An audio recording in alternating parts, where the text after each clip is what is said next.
The mahogany desk gleamed under the cold office lights. My hands wouldn't stop shaking as Attorney Richardson shuffled through papers. My sister Vanessa sat across from me, perfectly calm, like she already knew what was coming. My parents flanked her like bodyguards, their faces unreadable. Richardson cleared his throat.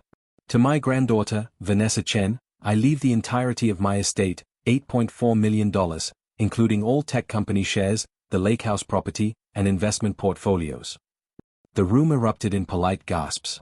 Vanessa pressed her hand to her chest, acting surprised, but I saw the smile she tried to hide. My parents nodded approvingly. My father squeezed her shoulder. Richardson continued, his eyes flickering to me with something like pity. And to my grandson, Marcus Chen, I leave $1. May he learn the value of earning his own way. Silence crushed the room. My voice cracked. Why? My mother finally looked at me, her lips curling into that cold smile I'd known my whole life. Your grandmother knew what she was doing, Marcus. Maybe if you'd visited her more, things would be different. The words hit like fists. But what destroyed me was realizing the truth in their eyes. They weren't surprised. They knew. They'd always known. The car ride home felt like drowning. I sat in the back seat while my parents drove, Vanessa following in her own car behind us. The silence was suffocating until I couldn't take it anymore. Why didn't anyone tell me? My voice sounded small, broken. My father's eyes met mine in the rearview mirror. Cold. Distant. Your grandmother made her choice, Marcus. Vanessa was always her favorite. That's just how it was. My mother twisted in her seat to face me. You were difficult as a child. Always questioning everything, never satisfied. Vanessa knew how to make people happy. She knew how to be grateful. The words were carefully chosen, rehearsed even. Like they'd discussed this conversation before. Will you contest it? I asked desperately. There has to be something wrong with. My father laughed. Actually laughed. Contest it? Marcus, we helped your grandmother write that will. We were there for every discussion, every decision. The betrayal was complete. They hadn't just known, they'd participated. They'd helped take everything from me while I was kept in the dark. For months, maybe years, they'd planned this moment. How could you? I whispered. Nobody answered. The rest of the drive passed in crushing silence. I couldn't sleep that night. At 2 a.m, I grabbed my phone and opened Facebook, needing some kind of distraction. That's when I saw it. Vanessa's post, uploaded just an hour ago, blessed beyond measure to honor Grandma Helen's legacy. She knew who would cherish and protect what she built. Forever grateful for her wisdom and love. Red heart # person with praying hands # family first # blessed # legacy. The photo showed her holding a champagne glass, grinning at the camera. The comment section was already filling up with congratulations. I scrolled through them, feeling sicker with each one. Then I saw my parents' comments. Both of them. Supportive. Loving. Celebrating her victory. My mother, so proud of you, sweetheart. Grandma chose well. My father, you'll honor her memory beautifully. Well deserved. Something inside me snapped. Not into rage, into clarity. They wanted to play this publicly? Make it a celebration? Turn my humiliation into social media content? I started typing a response, my fingers flying across the screen. Then I stopped. Deleted it all. Instead, I took screenshots. Every comment, every reaction, every celebration of my erasure. If they wanted to play games, I'd play too. But smarter. More carefully. I'd make them regret underestimating me. 3 days later, my parents hosted a celebration dinner for Vanessa. I wasn't invited. They didn't even pretend to hide it. The Facebook event was public, tagged with our entire extended family. While they celebrated, I drove to my parents' house. I still had a key from years ago, back when I was trusted. Back when I was family. The house was empty, silent. I moved through rooms filled with memories that now felt poisoned. I headed straight for Grandma Helen's old room, untouched since she moved to Sunrise Memory Care 3 years ago. I searched everywhere, drawers, closets, boxes in the back of her closet. Then I found it. Hidden in a false bottom of her antique desk drawer was a leather journal, worn and filled with her careful handwriting. My hands shook as I opened it. The entries from 2 years ago made my blood run cold. Victoria and James visited again today. They keep asking about the will. V wants to make sure Vanessa gets everything. They say Marcus is unstable, unreliable. I don't remember him being this way. Am I forgetting? My mind feels so foggy lately. I kept reading, page after page of confusion, of my grandmother questioning her own memories while my parents poisoned her mind against me. She had dementia. And my parents had used it. The next morning, I drove to Sunrise Memory Care. The building looked cheerful from outside, all warm colors and garden paths, but my stomach was twisted in knots. Mrs. Patricia Okonkwo, the facility director, greeted me in her office. She was a tall woman with kind eyes that seemed to see right through me. Marcus Chen, she said slowly, like she was trying to place me. You visited your grandmother twice, dear. Early on, when she first arrived. My stomach dropped. Only twice. I remember because it was unusual. Your sister and parents came every week, sometimes twice a week. But you. She trailed off kindly, not wanting to hurt me. I explained about the inheritance, about my grandmother's journal. Patricia's face darkened with each word. Mr. Chen, your grandmother had advanced dementia. Stage 6, possibly moving into stage 7 near the end. She often didn't recognize her own children. She paused, choosing her words carefully. That will was written just 6 months before she died. Did they meet with her privately? I asked, though I already knew the answer. Yes. Your sister and parents. Always with Attorney Richardson. They'd closed the door to her room. Patricia's expression was troubled. I thought it was about medical decisions. Legal planning. I never questioned it. Now I understood the full scope of what they'd done. They'd isolated her, confused her, and rewritten everything while she couldn't even remember who I was. Back home, I started researching Attorney Richardson. 20 minutes on Google, and I found something interesting. His law firm's website listed all the partners. There was Richardson's photo, and right next to it, Thomas Brennan. Thomas Brennan. Vanessa's boyfriend. The conflict of interest was staggering.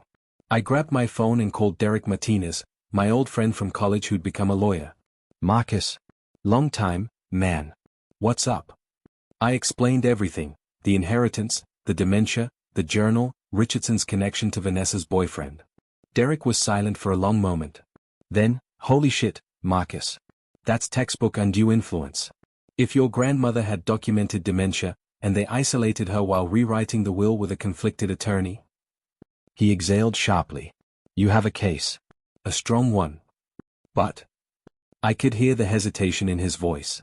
But it'll be expensive. Messy. This will destroy whatever's left of your family relationships. I thought about the journal, about my grandmother's confused words asking for me while my parents told her I didn't care. Derek, they destroyed it first. Then let's get you a real attorney. I know someone. Elena Vasquez in Seattle. She's a shark, and she loves cases like this. Elena Vasquez's office overlooked Seattle's waterfront, all glass and steel and intimidating success. She was younger than I expected, maybe 40, with sharp eyes that missed nothing. I laid out everything, the journal, the screenshots, the timeline, Richardson's conflict of interest. She listened without interrupting, occasionally making notes. When I finished, she leaned back in her leather chair. I'll take this case on contingency. We'll get medical records, visitor logs, surveillance footage if the facility has it. Her smile was predatory. But Marcus, I need you to understand something. This will get ugly. They'll attack your character, your relationship with your grandmother, every mistake you've ever made. I know. Do you? Because they'll bring up college parties, failed relationships, any job you've quit. They'll paint you as an unstable gold digger who abandoned his grandmother. She studied my face. Can you handle that? I thought about my mother's cold smile, my father's laugh, Vanessa's smirk. Yes. Elena's smile widened. Good. Because I love beating people who think they're clever. She pulled out paperwork. I'm filing a petition to contest the will this afternoon. The war starts now. As I signed the documents, I felt something shift inside me. This wasn't about money anymore. This was about truth. My phone started exploding around 6 p.m. The family group chat, the one I'd been muted in for years but never left, was suddenly very active. Mom, how dare you drag our family through this? You're disgusting. Dad, you're an embarrassment to the Chen name. Your grandmother would be ashamed of you. Vanessa, you're pathetic, Marcus. Get a job and stop trying to steal what's mine. This is so typical of you. The messages kept coming, each one more vicious than the last. Aunts and uncles I barely knew chiming in, cousins taking sides. I was being torn apart by people who'd barely spoken to me in years. Then, a private message popped up. Uncle Raymond, my father's brother who I'd maybe met 5 times in my life. Marcus. We need to talk. There are things about your grandmother's final year you don't know. Things I should have said earlier but was afraid to. Meet me tomorrow. Vito's Diner in Tacoma, noon. Don't tell your parents. I stared at the message. Uncle Raymond had been silent during the whole inheritance reading. I'd barely noticed him there. Why was he reaching out now? A crack in the family wall. Finally, someone willing to tell the truth. I typed back, I'll be there. Vito's Diner was old school, red vinyl booths and a jukebox that probably hadn't worked since 1985. Uncle Raymond was already there, coffee cup shaking in his hands.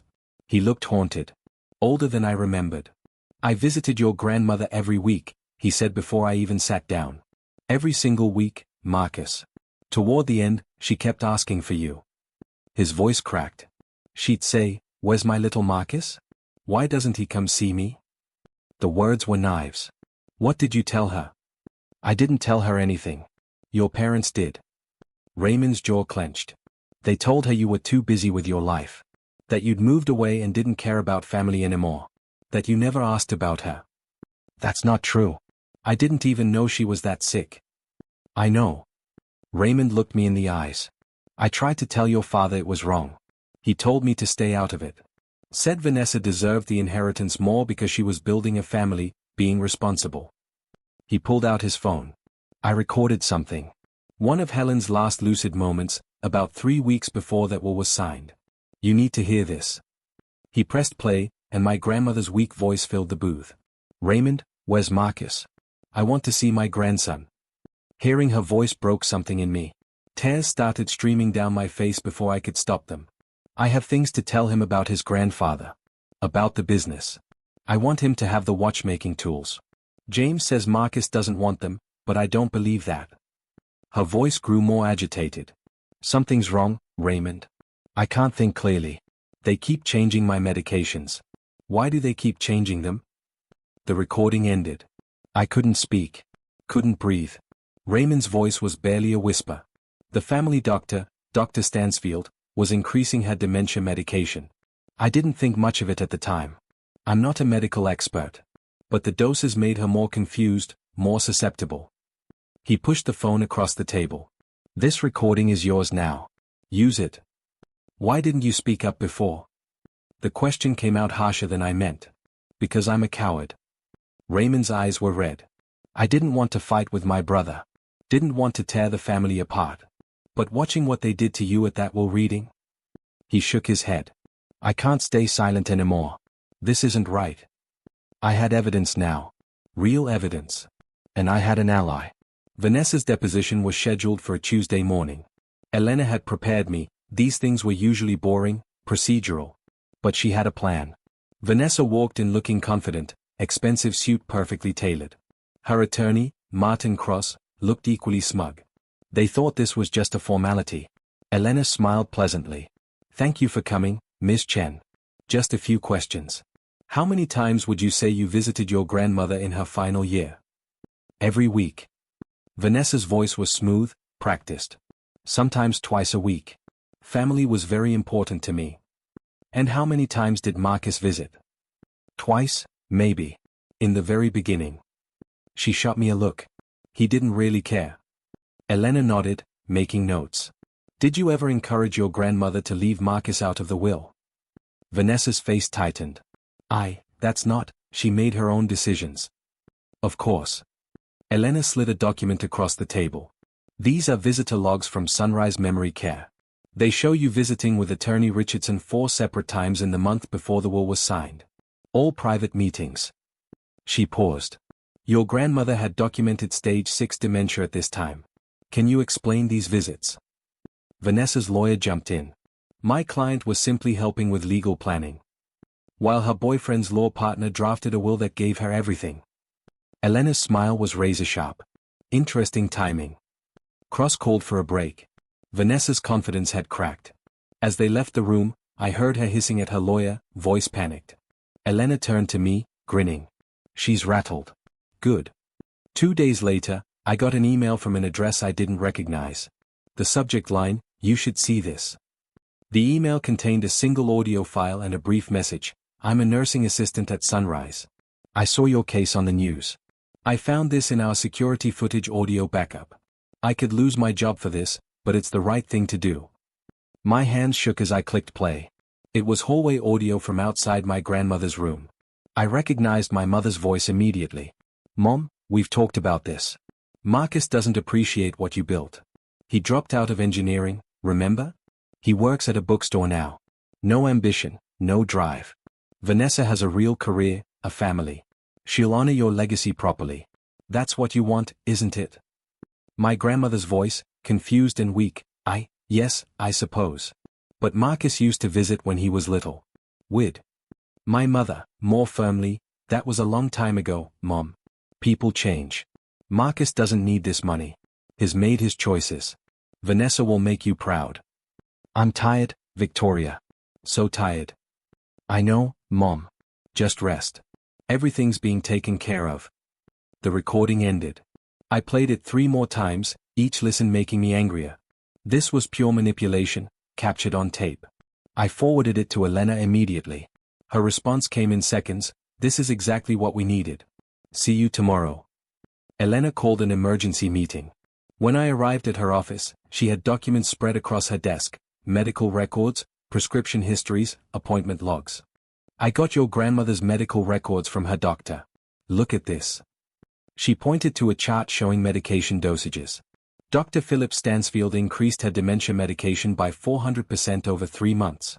These doses would severely impair judgment, worsen confusion. "Is that even legal?" I asked. "It's questionable at best, malpractice at worst. Especially given this." She pulled out another document. "Dr. Stansfield plays golf with your father. Every Wednesday at Riverside Country Club. They're listed as regular partners in the club directory." Another conflict of interest. Another piece of the conspiracy. Elena was already typing on her laptop. "I'm filing an amended complaint. We're adding medical malpractice allegations and naming Stansfield as a defendant." This just got bigger, Marcus. That afternoon, the local news picked up the story. The headline scrolled across my phone, "Grandson claims family conspiracy in $8.4 million inheritance theft." My phone started ringing immediately. Reporters, distant relatives, old high school friends. I ignored them all. But I watched as the story spread across social media, getting shared hundreds, then thousands of times. The truth was becoming public. Finally. The social media reaction was swift and brutal. I'd stayed silent online, letting the court documents speak for themselves. But people were connecting the dots. Someone found Vanessa's blessed post and shared it with the news articles. The comments section exploded. "Did you steal this from your brother? This is disgusting. Elder abuse. I hope you go to prison." Vanessa's Instagram went private within hours. Her perfectly curated life, her influencer aspirations, all crumbling under public scrutiny. My parents' church friends started distancing themselves. I heard through my cousin that my mother's book club had asked her to take a temporary break. The country club was asking questions about my father's involvement. They were experiencing consequences for the first time. Real, social consequences that money couldn't immediately fix.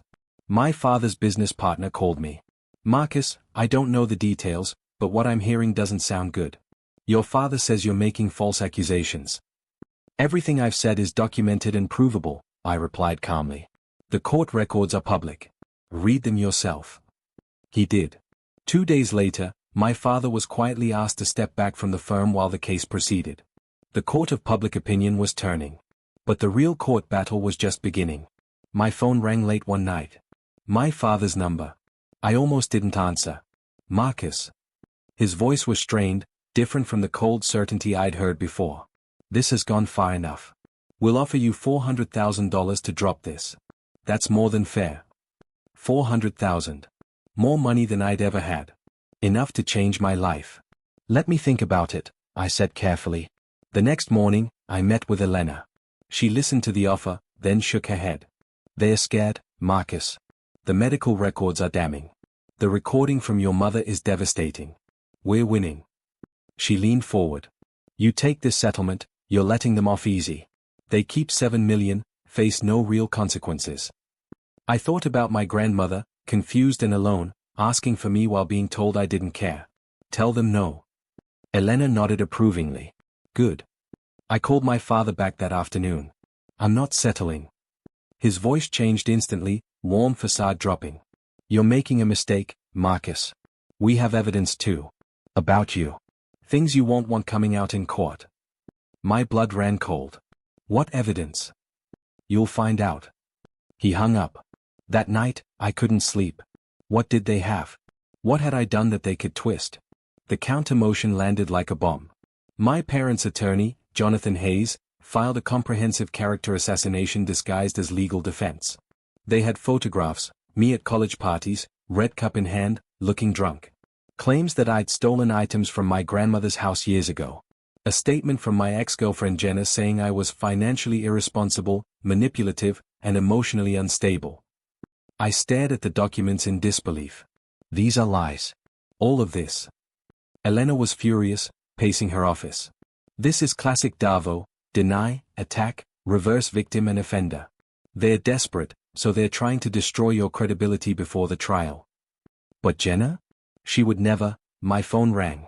Derek, my lawyer friend. Marcus, Jenna just called me. She's freaking out. His voice was urgent. She says your mother came to her workplace and paid her $5,000 for that statement. Told her exactly what to write. The betrayal cut deep. Not from Jenna, I understood desperation, but from my parents' willingness to buy lies. She wants to recant, Derek continued. She feels terrible. She says she'll sign an affidavit explaining everything. I looked at Elena. She was already grinning. Get that affidavit. Now. Jenna met me at a coffee shop, her eyes red from crying. She looked scared, holding her daughter's hand. I'm so sorry, Marcus. The words tumbled out. Your mom showed up at my work.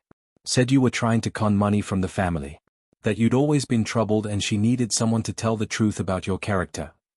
She wiped her eyes. She offered $5,000. My daughter needs surgery that insurance won't cover. I was desperate. I should have been angry. Should have hated her for it. But looking at this scared mother trying to save her child, I only saw how my family operated, finding vulnerabilities and exploiting them without mercy. I understand, I said quietly. Really? She looked shocked. Really? But I need you to tell the truth now. Jenna signed Elena's affidavit that afternoon, explaining in detail how my mother had coached her statement, offered money, and threatened to make things difficult if Jenna refused. Elena called me that evening, voice gleeful. This just became criminal, Marcus. Witness tampering. Your mother could face charges beyond the civil case. I felt no joy in it. Just a deep sadness that this was what my family had become, people willing to buy lies and threaten single mothers to protect their theft. But I wasn't stopping now. Elena hired a forensic accountant, a sharp-eyed woman named Dr. Lisa Park who specialized in elder financial abuse cases. She went through every transaction from my grandmother's accounts during her final 2 years. The results arrived in a thick folder. Dr. Park presented them in Elena's office, her expression grim. In the 24 months before Helen Chen's death, there were cash withdrawals totaling $340,000 from her primary account. She pointed to highlighted entries. All marked as caregiver expenses. All authorized by Vanessa Chen's signature. But Sunrise Memory Care was fully covered by insurance, I said, confused. Exactly. Dr. Park nodded. I verified with the facility. They never received these payments. The care was covered completely by Helen's long-term care insurance policy. Elena's eyes lit up. The money disappeared. More accurately, it was stolen. Dr. Park pulled out bank records. I traced Vanessa's deposits during this period.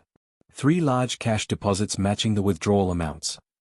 She embezzled from our grandmother, I said, the words feeling unreal. Elena was already on her laptop. I'm filing a motion to freeze Vanessa's assets pending investigation. This isn't just an unfair will anymore, Marcus. This is criminal elder financial abuse. The story had evolved again. Vanessa wasn't just a favored grandchild, she was a thief who'd stolen from a confused old woman. The knock on my apartment door came at 2 a.m. Aggressive, frantic pounding.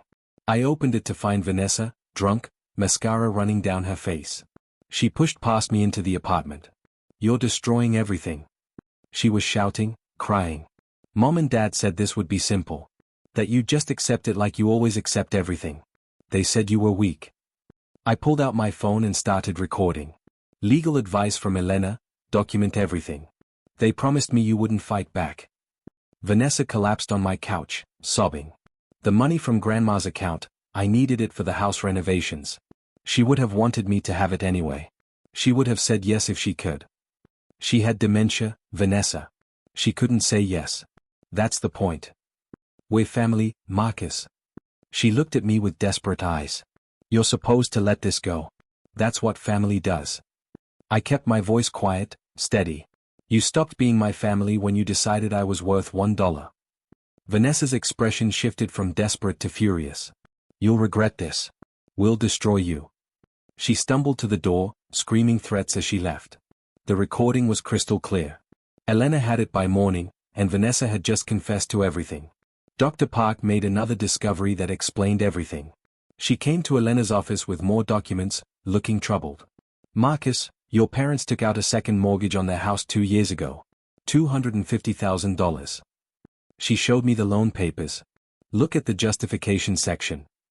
I read the words, feeling sick. Expected family inheritance to be received within 2 years.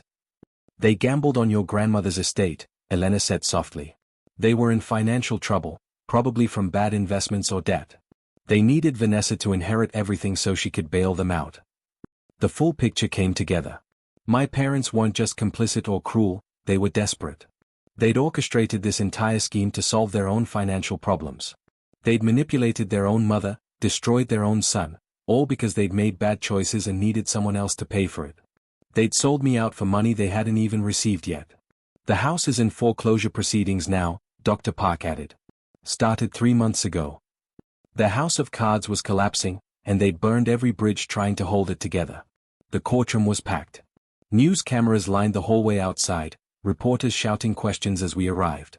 Elena walked beside me, confident and ready. Judge Barbara Thompson entered, a stern woman in her 60s who looked like she'd seen everything.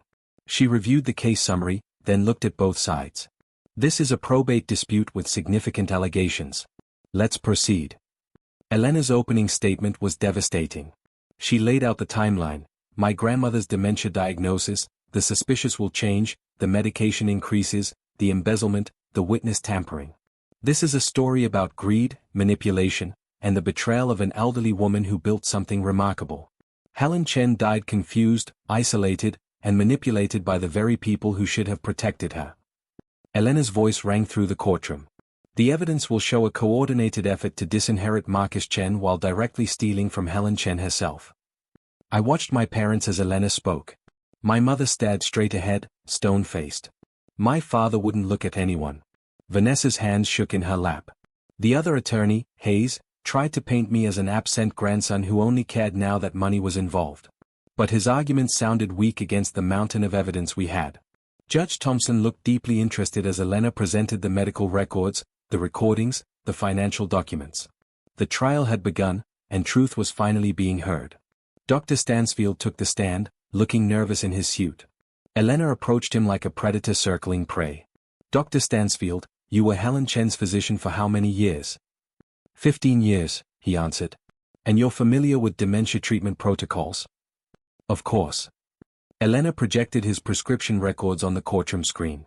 Can you explain why you increased Mrs. Chen's dementia medication by 400% over 3 months? Stansfield shifted uncomfortably. The family requested adjustments. She seemed to need. The family requested it. Elena's voice sharpened. Did you perform any cognitive testing before these massive dosage increases? Well, not exactly formal testing.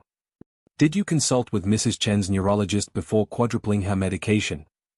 Silence. Dr. Stansfield, you play golf every Wednesday with James Chen, don't you? Marcus's father? Hayes objected, but Judge Thompson overruled him. Answer the question, Doctor. Yes, we're golf partners. Did James Chen discuss his mother's will with you during these golf games? I don't recall. Elena pulled out country club records showing they'd played together 12 times in the months before the will was changed. Each question dismantled his credibility further. By the end of cross-examination, Stansfield was sweating, contradicting himself. Judge Thompson's expression was one of disgust. Later that day, I learned his medical license was under formal review by the state board. Uncle Raymond took the stand the next day. He looked older, tired, but determined. Elena walked him through his weekly visits to Sunrise Memory Care, establishing his credibility as a reliable witness. Then she played the recording. The courtroom went absolutely silent as my grandmother's weak, confused voice filled the space. "Raymond, where's Marcus? I want to see my grandson. I have things to tell him about his grandfather, the business. I want him to have the watchmaking tools." I saw several jury members wipe their eyes. My mother's face was white. Elena asked Raymond to explain what he'd witnessed. His voice was steady, clear. "My brother James orchestrated everything. He told me Marcus was a disappointment, that he'd waste any inheritance. He convinced our mother, when she was vulnerable and confused, that Marcus didn't love her. He manipulated a sick woman for financial gain." My father jumped to his feet. "That's a lie. You're just trying to." "Mr. Chen." Judge Thompson's voice cracked like a whip. "You will sit down and be silent, or you will be removed from this courtroom." My father kept shouting. 2 bailiffs approached. He was escorted out, still yelling denials. The family was imploding in public, exactly as they deserved. The truth was finally overwhelming their lies. Judge Thompson took 2 days to review everything before delivering her verdict. The courtroom was packed again, tension thick enough to cut. She began reading her decision, and I felt like I couldn't breathe. After reviewing all evidence, testimony, and documentation, this court finds clear and convincing proof of undue influence exerted upon Helen Chen during a period of documented cognitive impairment. Judge Thompson's voice was firm. "The will dated 6 months before her death is hereby invalidated." Vanessa made a choking sound. My mother grabbed my father's arm. "The estate shall be divided according to Oregon intestate succession laws, equal distribution among surviving grandchildren." The judge paused, looking directly at Vanessa. "Furthermore, this court awards Marcus Chen additional damages in the amount of $340,000, the sum embezzled by Vanessa Chen, plus all legal fees incurred in this action." Elena squeezed my hand under the table. But Judge Thompson wasn't finished. "I am also referring this matter to the District Attorney's Office for investigation of potential criminal charges, including elder financial abuse, witness tampering, and fraud." Vanessa collapsed, sobbing. My parents rushed from the courtroom. Reporters swarmed outside. Elena pulled out one final document. "Marcus, there's one more thing. I found your grandmother's original will from 5 years ago, before any dementia symptoms." She handed it to me. My hands shook as I read. Everything split equally, but with a special clause. "To Marcus, I leave my late husband's watchmaking business and all related tools. He has his grandfather's careful hands and patient heart." My grandmother had always known who I really was. 6 months later, I stood in my new workshop, sunlight streaming through the windows. My grandfather's antique watchmaking tools were arranged carefully on the workbench, tools my grandmother had wanted me to have all along. The sign above the door read Helen's Legacy in elegant script. It was a combination bookstore cafe watch repair shop, something uniquely mine, built with half my inheritance. The other half was in an education trust, funding scholarships for kids who needed second chances. Vanessa was facing embezzlement charges, working retail while her assets remained frozen. My parents had lost their home to foreclosure. They weren't speaking to me, but Uncle Raymond came by the shop regularly, slowly rebuilding what family meant. The shop door chimed. A young woman entered, nervous, clutching legal papers. She couldn't have been more than 25. "Are you Marcus Chen?" she asked. "I saw your story on the news. I think my family is doing the same thing to my grandfather.